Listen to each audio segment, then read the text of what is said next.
How should you witness to a complete stranger? Well, one of the things you got to do is you've got to be willing to be a fool for Christ. Now, see, a lot of us can't get past that. And this is probably one of the reasons it is commanded. Do you know this attribute all through the Bible about humility and the giving up of pride?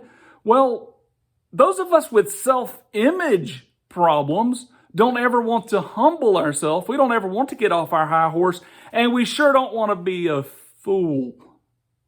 Well, I'm going to tell you this. Be willing to be a fool for Christ, because somebody out there is going to think you are a fool for Christ, and just go ahead and be that fool. Now, if you think about this throughout time, there are those that have actually made huge careers out of making themselves a fool.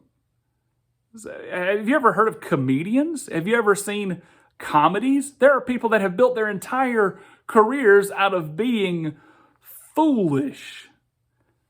We also know of court jesters that lived in a king's presence, had everything provided for them because they were willing to be the butt of the jokes, or they were the one willing to be whipped or chastised, or etc.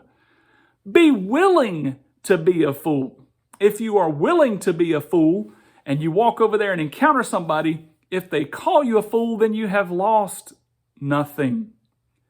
But your perceptions of how many people out there that would attack you in that way are overly magnified. Yeah, that's exactly what I said. When you go out there and you think that anytime you witness for Christ, you're going to be a fool, you obviously haven't ever witnessed. I'm going to tell you one thing that happens often.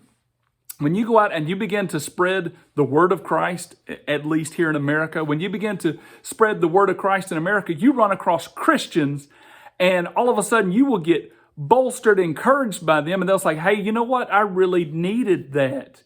They will say, hey, I am proud of you. Hey, man, thank you for spreading the gospel message. Thank you for standing up for the church. Thank you for standing up for our culture. Thank you for building the kingdom. If you go out there and you're willing to be a fool for Christ, you will actually be able to go and witness.